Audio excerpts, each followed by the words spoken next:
You're about to hear about the day I watched a 26-year-old punk destroy his own uncle's company because he thought my handwritten contact book was outdated. I'm Steven Walsh, 48 years old, and I spent 14 years building relationships that this kid torched in about 14 minutes. The boardroom on the 42nd floor always smelled like coffee and leather chairs. You know that smell when big money's about to change hands. I'd been breathing that air for a decade and a half, working my way up to Senior Director of Strategic Development at Pinnacle Holdings. Sounds boring, right? Let me put it this way. When Fortune 500 manufacturing companies wanted to merge, they called me first. See, most people think business happens in spreadsheets and PowerPoint presentations. That's amateur hour. Real business happens in hunting lodges, over bourbon dinners, and in conversations that start with, "My grandfather always said." I learned this from my mentor, Captain Jim Rodriguez, who taught me that a handshake from the right person was worth more than a 100-page contract from the wrong one. That Tuesday morning, I was standing by the window going through my handwritten notes for the biggest deal of my career, $3,200,000. Patrick Murphy wanted to merge his family's manufacturing operations with us, and I'd spent 14 months building that relationship. Not through emails or video calls, but the old-fashioned way. Face-to-face meetings, hunting trips at his lodge in Montana, and long dinners where we talked about everything except business until dessert arrived. Murphy Industrial Group wasn't just another acquisition target. This was 4 generations of family legacy built from a small machine shop his great-grandfather opened in 1924. Patrick's grandfather had survived the Great Depression by making parts for military vehicles. His father had modernized the operation in the 1970s, and Patrick had turned it into a $4 billion defense contracting empire. But he was 64 now. His kids weren't interested in manufacturing, and he wanted to find the right partner before his health declined further. The key wasn't the $3.2 billion price tag. The key was understanding what Patrick really wanted: respect for his family's legacy, assurance that the Murphy name would be preserved on the facilities, and guarantees that the 600 families who worked those plants wouldn't be thrown out for efficiency improvements. These weren't line items in a contract. They were promises built on trust.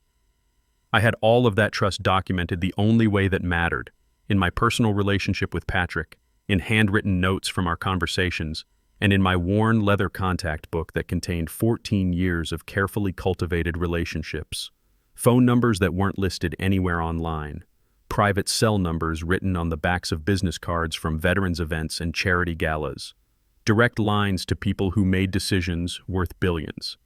You see, my contact book wasn't just contact information. It was 14 years of relationships built one handshake at a time.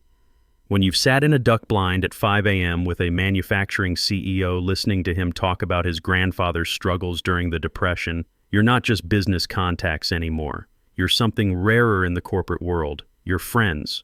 That's when the door slammed open. Christopher Brooks walked in like he owned the place, which technically his uncle did. His daddy was nowhere to be seen, but Uncle William was CEO of Pinnacle Holdings. This kid was 26, fresh out of Harvard with an MBA that probably cost more than my annual salary. Designer jeans, $400 sneakers, Apple Watch, and that particular brand of arrogance that comes from never having to earn anything. It was his second week on the job as Chief Innovation Officer, and he was already swinging his weight around. "Excuse me," he said, not even looking at me. He was staring at my desk like he'd found something disgusting. I set down my notes. "Can I help you, Christopher?" "Yeah, you can help me understand why we're still running a business like it's 1995. He pointed at my contact book, the same leather-bound organizer I'd been building since my first day at the company. "What is that thing?" "That's my client database," I said calmly. "Your what?" He actually laughed, a sharp sound that carried across the open floor plan. A few analysts looked up from their computers. "Dude, we have Salesforce. We have CRM systems. We have cloud-based everything. Why are you keeping handwritten cards like some kind of museum piece?" I looked at this kid in his designer clothes and his complete ignorance of how real business worked. "Because some relationships can't be digitized, Christopher. When Patrick Murphy calls me at 10 p.m. to discuss a problem with his grandfather's original manufacturing patents, he's not looking at a CRM entry. He's talking to someone he trusts." "Trust?" Christopher scoffed. "This is 2024, not 1984. Everything needs to be in the cloud, accessible to the team, trackable through analytics. You're creating data silos with this ancient garbage. It's inefficient and frankly embarrassing. The room went completely quiet. Junior executives stopped typing. Analysts froze mid-coffee sip. This wasn't just a conversation anymore. It was a public execution, and I was about to become the example. "Christopher," I said, keeping my voice level but letting just a hint of steel creep in. "I'm meeting with Murphy in 2 days to finalize a $3.2 billion merger. This ancient garbage is why he chose to partner with us instead of our 5 competitors who've been courting him for 18 months. His face turned red. He wasn't used to pushback, especially not from someone his father's generation. The kid had probably never been told no in his entire privileged life. What happened next would change everything. I'm the Chief Innovation Officer, and I'm implementing digital transformation initiatives across all departments. You need to transfer all your contacts to the central system immediately and get rid of that outdated garbage. Corporate policy." The way he said it, like he was talking to a disobedient child, made something snap inside me. 14 years of building this company's most valuable relationships, and this punk thought he could just waltz in and reorganize my life's work because he had a fancy title. No. Just like that. No explanation, no negotiation, no corporate speak. The kid wanted to play power games, but he'd picked the wrong opponent. "Excuse me?" he said, his voice going up an octave. "No, I have work to do." That's when he completely lost his mind. "You're fired." The words echoed in the glass-walled office like a gunshot. Everyone froze. You could hear the air conditioning humming, coffee makers gurgling, and the faint buzz of fluorescent lights. 50 people pretending to work while watching the most expensive meltdown in company history. I turned around slowly and looked at Christopher's sweaty, triumphant face. The kid actually thought he'd won something. "You want to repeat that?" "You're insubordinate and resistant to change," he said, his voice cracking slightly but getting louder. "You're blocking progress and refusing to follow direct orders. Pack your things. Security will escort you out." I looked at this kid who had just made the biggest mistake of his short, privileged life. He thought firing the project lead 2 days before the biggest deal in company history would make him look strong and decisive. He had no idea he'd just pulled the pin on a grenade that wouldn't explode until he was standing right next to it. "Okay," I said. He blinked. He was expecting a fight, maybe some begging, certainly some dramatic resistance. Instead, I snapped my notebook shut, straightened my tie, and headed for my office. "That's it?" he called after me. "No argument?" "Christopher," I said without turning around. "You're absolutely right. Standards are important. I'll pack my things immediately." Here's what this 26-year-old business school graduate didn't understand about my contact book. It wasn't just contact information. It was 14 years of relationships built one handshake at a time. Phone numbers that weren't listed anywhere online. Private cell numbers written on the backs of business cards from veterans clubs, charity galas, and hunting lodges. Direct lines to people who made decisions worth billions, scribbled on cocktail napkins during conversations that mattered. More importantly, it was trust. When you've shared a hunting blind with a CEO at dawn, listening to him talk about his family's legacy while waiting for deer, you understand what really matters to him. When you've sat through charity dinners and heard the stories behind the success, you know what drives these men. That kind of knowledge doesn't get uploaded to Salesforce. My office was controlled chaos of 14 years' worth of relationship building. Unlike the sterile minimalism of the boardroom, my desk was covered with handwritten thank you notes, photos from charity events, and business cards from people who didn't advertise their services because they didn't need to. There was the crystal paperweight Patrick Murphy had given me after we closed a smaller deal 2 years ago. A bottle of 20-year-old bourbon from a Michigan auto executive whose plants bordered Murphy's facilities. A signed baseball from a Chicago commodities trader who'd introduced me to Patrick in the first place. Each item told a story, represented a relationship that couldn't be digitized or automated. But the real treasure was that worn leather contact book. Every card represented hours of conversation, shared meals, and mutual respect built over years. These weren't digital contacts you could export and import. These were relationships that existed in the spaces between business transactions, in the trust that developed when someone's word actually meant something. I cleaned out my desk slowly, methodically. Personal photos first. My dad at my Navy commissioning ceremony. my hunting foursome from last year's Veterans Charity Tournament, then the sentimental stuff, awards, thank you letters, the bottle of bourbon I kept for celebrating closed deals, everything that made this office mine instead of just another corporate cube. Michelle Brooks, Christopher's sister and my assistant, appeared in the doorway looking like she'd witnessed a car accident. "Steven, is this really happening? Please tell me this is some kind of joke." "It's happening, Michelle," I said, sliding the contact book into my briefcase with the care you'd use to handle a family heirloom. "But don't worry about the Murphy meeting. I'm sure Christopher can handle it. He's got Salesforce, right?" The sarcasm felt good, but it couldn't mask the bigger picture. Christopher had just fired the only person in the company who understood what the Murphy deal actually meant. He thought this was about buying a manufacturing company. He had no idea this was about honoring 4 generations of American craftsmanship and finding a home for Patrick Murphy's life's work. "What about the legacy clauses?" Michelle asked, her voice barely above a whisper. "The manufacturing heritage, the grandfather's original patents? Nobody else knows about the emotional significance of preserving the Murphy name on those facilities." I shrugged, continuing to pack. "I'm sure it's all in the digital files somewhere." Of course it wasn't. The real deal, the emotional core of why Patrick Murphy was willing to merge, existed only in conversations I'd had with him over cigars and whiskey at his lodge. The stories about his great-grandfather betting everything on a machine shop when everyone said manufacturing was dead. The pride in building something that lasted through 4 generations. The worry about finding a partner who wouldn't just strip the Murphy name off everything and turn it into another faceless corporate asset. That stuff doesn't get entered into CRM systems. It lives in trust between people who understand that some things matter more than quarterly profit reports. The walk to the elevator would be my last as a Pinnacle Holdings employee, but I had a feeling it wouldn't be my last time in this building.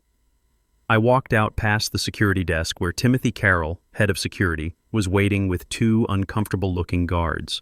Timothy had known me for 12 years, had seen me work weekends and holidays when big deals were on the line. We'd served in different branches, but military men recognize each other. "Sorry about this, Steven," he mumbled, clearly embarrassed. "Orders from upstairs." Christopher was standing by the elevators with his arms crossed, trying to look important and decisive. The kid probably practiced that pose in the mirror. "Make sure he doesn't take any proprietary data," he told Timothy. "He's clean, Mr. Brooks," Timothy said without even checking my briefcase. He knew me. He trusted me. 2 things Christopher would never understand. I stopped in front of Christopher and smiled. Not a bitter smile or a threatening one, a genuine smile. The kind you give someone who has unknowingly just handed you a winning lottery ticket while thinking they're giving you a parking ticket. "Christopher, good luck with the Murphy meeting Thursday," I said. "Just remember his family built that company in 1924. They value tradition, loyalty, and keeping your word. I'm sure you'll do fine." His brow furrowed. Something in my tone made him nervous, but he couldn't quite figure out what. The kid was smart enough to sense danger, but too arrogant to understand where it was coming from. The elevator doors closed on his confused face, and I rode down 42 floors, thinking about everything that was about to change. Not just for me, but for Pinnacle Holdings, for Patrick Murphy, and especially for Christopher Brooks. I walked 3 blocks to Murphy's Tavern, ordered a double Jameson, and sat in a corner booth to process what had just happened. 14 years of building something real, and it ended because a kid with an MBA didn't understand the difference between data and relationships. But here's the thing about getting older and wiser. You learn to see the bigger picture. Christopher Brooks thought he'd just flexed his muscle and shown everyone who was boss. What he'd actually done was hand me the keys to the most spectacular revenge in corporate history. See, there was something Christopher didn't know about my relationship with Patrick Murphy, something that wasn't in any digital file or corporate database. Our families had been doing business together for 15 years. My father, God rest his soul, had served under Patrick's father in Vietnam. When Patrick decided to merge, he'd specifically requested me as the liaison, not Pinnacle Holdings, me personally. That distinction was about to become very important. I sat there for 30 minutes nursing that double Jameson and letting everything sink in. The whiskey burned, but not as much as the humiliation of being escorted out like some kind of criminal. 14 years of loyalty, and it ended because some privileged brat thought tradition was inefficient. Then I pulled out my personal phone and dialed a number I knew by heart. Not the company's main number, not his business line, but the private cell phone he carried in his shirt pocket. Murphy Industrial, this is Patrick. Mr. Murphy, it's Steven Walsh. Steven, good to hear from you. I wasn't expecting your call until tomorrow to confirm our Thursday meeting. Everything still on track? His voice was warm, familiar. We'd shared enough hunting trips and charity dinners that we talked like old friends, not just business associates. Sir, we need to talk. There's been a development. The warmth in his voice immediately shifted to that sharp, focused attention that made Patrick Murphy one of the most successful manufacturers in the Midwest. When you've built a $4 billion empire from a machine shop, you learn to read between the lines. What kind of development? I've been terminated. Silence long enough that I thought the call had dropped. When he spoke again, his voice was ice cold, and I could picture his face hardening the way it did when someone tried to shortchange him on a contract. Terminated by whom? The CEO's nephew, Christopher Brooks, 26 years old, fresh out of business school, some disagreement about business methods. And who's handling our transaction now? Christopher Brooks. He thinks your grandfather's manufacturing patents are inefficient legacy assets that need to be digitized and optimized. Another pause. This one felt dangerous. Patrick Murphy didn't lose his temper often, but when he did, smart people got out of the way. He thinks what exactly? According to him, traditional relationships are outdated. Everything should be data-driven and cloud-based. He fired me for refusing to transfer my personal contacts to their corporate system. I could hear Patrick breathing on the other end. When you've known someone for years, you learn to read their silences. This wasn't confusion. This was controlled fury building like steam in a boiler. Steven, are you free for dinner tomorrow? I'm unemployed, Mr. Murphy. I'm free all week. Good. Meet me at the Union Club at 7 p.m. And Steven? Yes, sir? Don't sign anything with those people. Not a severance package, not a non-disclosure agreement, nothing. You understand me? Wouldn't dream of it, sir. I hung up and ordered another whiskey. This one tasted like victory. The trap was set, and Christopher Brooks had no idea he'd just stepped right into it. The next evening, I walked into the Union Club wearing my best charcoal suit and the gold cufflinks my father had given me when I made senior director. The Union Club wasn't just a restaurant. It was an institution where handshake deals were born and corporate dynasties planned their futures. Patrick Murphy was waiting in the library holding 2 glasses of bourbon that probably cost more than most people's monthly salary. He looked like exactly what he was, a man who'd built an empire through hard work, smart decisions, and treating people with respect. Steven, he said, standing to shake my hand, you look good for an unemployed man. Thank you, sir. Good genes and stubborn pride. What happened next would seal Christopher Brooks' fate. We settled into leather chairs that were probably older than both of us combined. The bourbon was Pappy Van Winkle 20-year, which told me this wasn't just a social dinner.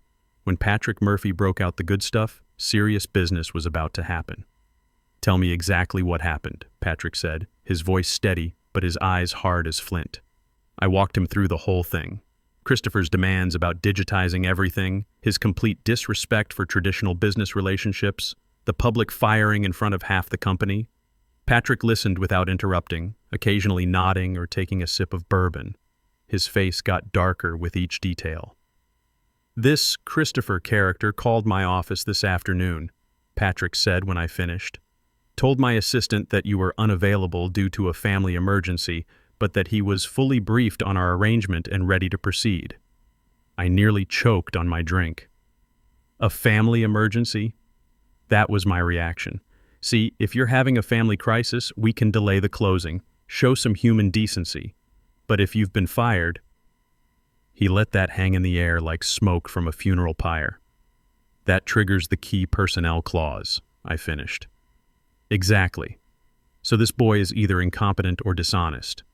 Possibly both. Patrick reached into his briefcase and pulled out a thick document.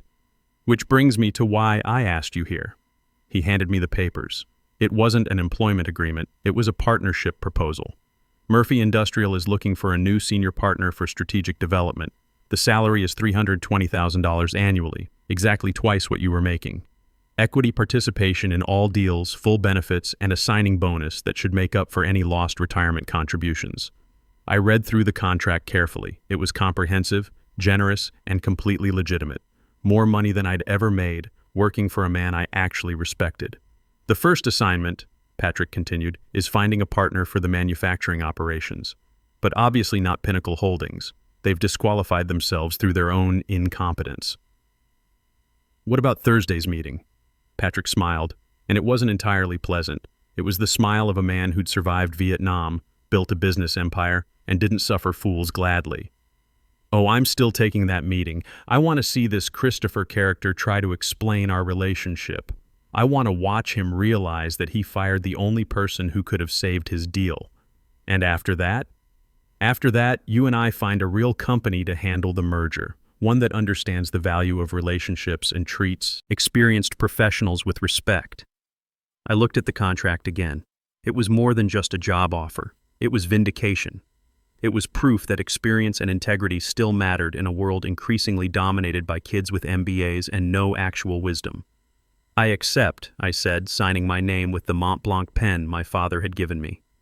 Excellent. Patrick raised his glass. To new partnerships and old-fashioned justice. The meeting was scheduled for 10 a.m. Thursday morning.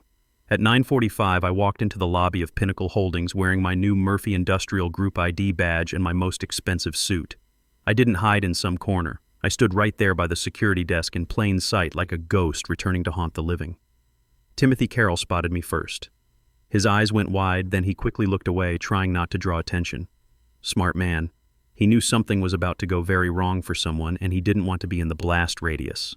At 9:58, Christopher Brooks came rushing down from the 42nd floor, looking frantic. His expensive suit was wrinkled, there was sweat on his forehead, and he had the desperate look of someone who'd spent the last 18 hours trying to figure out how to fake expertise he didn't possess. He saw me immediately. "What the hell are you doing here?" he shouted across the marble lobby, his voice echoing off the walls. Every conversation stopped. 50 people turned to watch the show. "I'm here for the Murphy meeting," I said calmly. "You don't work here anymore." "You're absolutely right.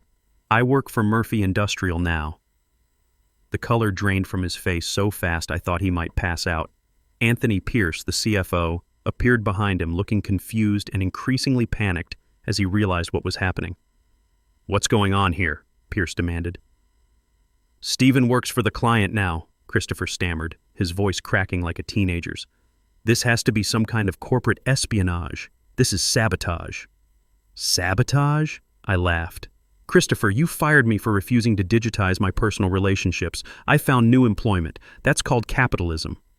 That's when Patrick Murphy walked through the revolving doors. The man had presence that filled a room.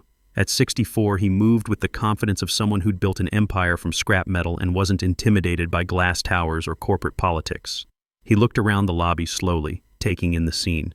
Christopher sweating in his designer clothes, Pierce panicking in his $3,000 suit, me standing calm and professional by the security desk wearing my new company badge.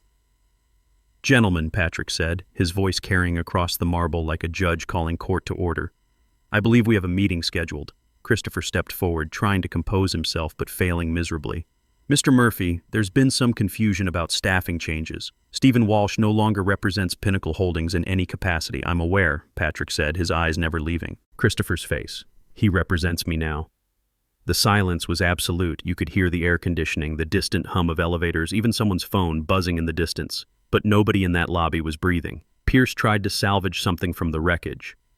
"Mr. Murphy, please. This is clearly a misunderstanding. We can bring Steven back immediately. Full reinstatement, promotion, whatever compensation package he requires."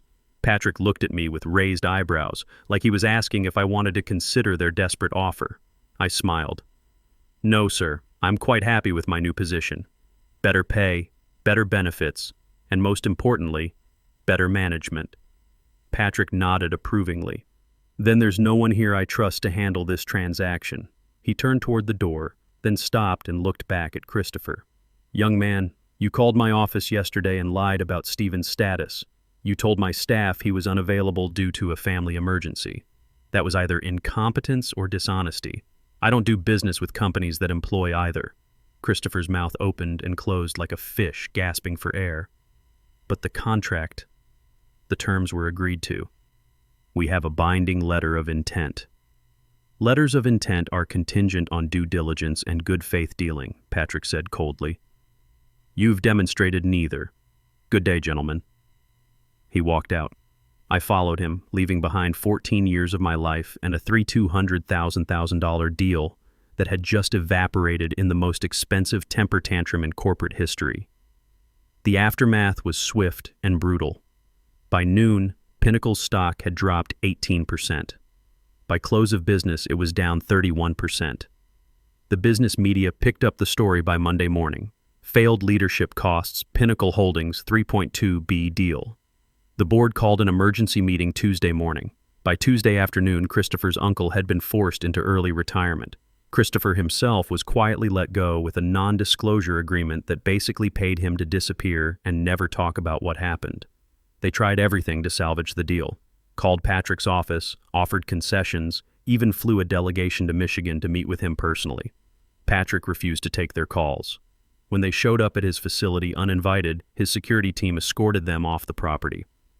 8 months later, we completed the merger with Sterling Manufacturing Group, a third-generation industrial company based in Ohio. They understood heritage. They valued tradition. They respected the handshake agreements that had governed Murphy Industrial for 100 years. Final sale price, $3,400,000, $200 million more than Pinnacle had offered. As for me, I'm doing just fine.